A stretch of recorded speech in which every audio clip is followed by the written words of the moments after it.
سے ملاقات کا جو خیال پیدا ہوا اور وہ گفتگو کا یہ خیال آیا، اس کی سب سے بڑی وجہ یہ تھی کہ آپ کے حوالے سے لوگوں کے درمیان ایک تاثر یہ پایا جاتا ہے کہ آپ صرف سرائیکی گیت کار ہیں، گیت نگار ہیں، سرائیکی گیت ہی لکھ سکتے ہیں۔ اس کی کیا وجہ ہے کہ ایسا کیوں خیال آتا ہے؟ جی اصل میں بات اس طرح ہے کہ گیت میں کوئی شک نہیں کہ میرے گیت بہت مشہور ہو چکے ہیں، سرائیکی میں گیتوں کے حوالے سے میرا ایک اپنا نام ہے، لیکن صرف میں گیت نہیں لکھتا، میں حمد بھی لکھتا ہوں، میں نعت بھی لکھتا ہوں، منقبت بھی لکھتا ہوں، غزل بھی لکھتا ہوں، دوڑے بھی لکھتا ہوں، اور اس سرائیکی کے علاوہ میں اردو شاعری بھی کرتا ہوں۔ آپ نے کہا کہ آپ نعت بھی لکھتے ہیں، تو باقاعدہ آغاز اسی طرح سے نہ کرتے ہیں کہ کچھ اشعار ہو جائیں نعت کے؟ بالکل جی ضرور۔ جی تو ایک نعت ہے جی میری، ارشاد۔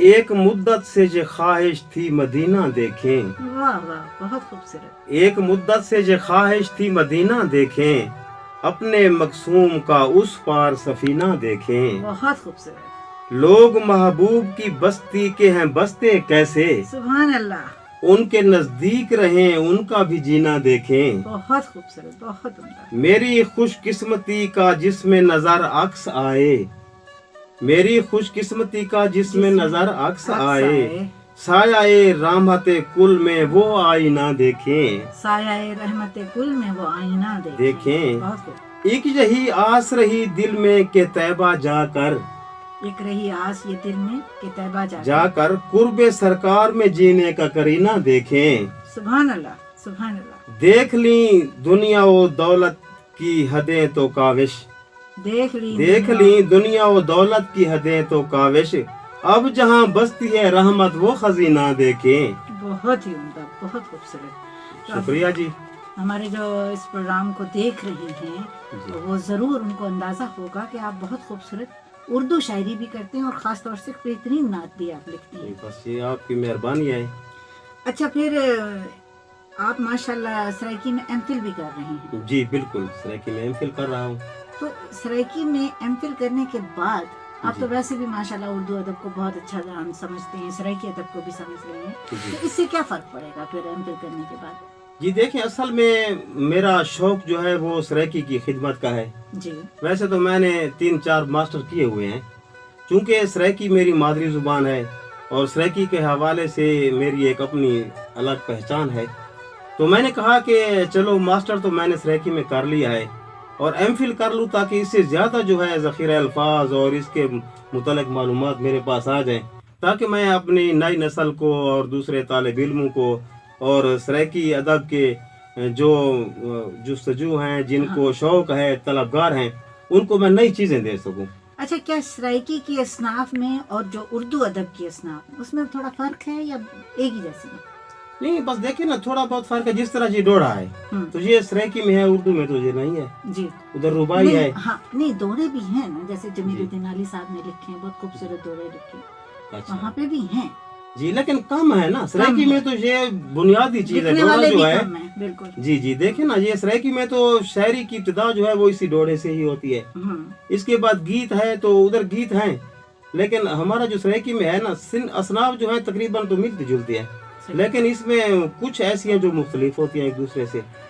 تو میں تو ان تمام چیزوں میں طبع آزمائی کرتا ہوں، لکھتا ہوں۔ سرائیکی میں جس طرح لکھا ہے تو اردو میں نے غزلیں بھی لکھی ہیں، رباعیات بھی لکھی ہیں، نعت بھی لکھی ہے، تو میں طبع آزمائی کرتا رہتا ہوں۔ یہ تو اچھی بات ہے کہ آپ مختلف چیزوں کو آزماتے رہتے ہیں۔ جی اب میں یہ جاننا چاہوں گی کہ جو سرائیکی ادب ہے جی وہ تو مخصوص علاقوں میں بولا اور پڑھا اور سمجھا جاتا ہے نا، جیسے یہ اگر آپ سرائیکی بیلٹ سے نکلتے ہو پھر تو اور زبانیں ہو جاتی ہیں، تو یہ آپ کو پابند نہیں کر دیتا کہ صرف آپ سرائیکی میں ہی لکھ سکتے ہو، اردو اگر نہیں لکھتے ہو یا کم لکھتے ہو تو پھر آپ کی پہچان پہ فرق آئے گا نا؟ جی دیکھیں نا، میں نے جس حد تک دیکھا اس چیز کو، تو سرائیکی یہ بہت پرانی زبان ہے اور یہ بہت میٹھی اور پر اثر زبان ہے، بے شک، اور اس کا جو ایریا ہے، اس کا جو علاقہ ہے اور اس کے جو بولنے والے ہیں وہ دنیا میں ہر کہیں پائے جاتے ہیں۔ اور سرائیکی کے حوالے سے جو ابھی کام ہو رہا ہے وہ میرے حساب میں تو بہت اچھا ہو رہا ہے اور بہت زیادہ ہو رہا ہے، بلکہ سننے والے بھی بڑھتے جا رہے ہیں، سننے والے بھی آج کل دیکھ لیں سوشل میڈیا پہ بھی جو ہے، اس کے علاوہ بھی جو ہے، تو سرائیکی کا جو پلیٹ فارم ہے وہ مضبوط ہے اور اس کا جو مستقبل ہے وہ مجھے بہت ہی روشن نظر آ رہا ہے،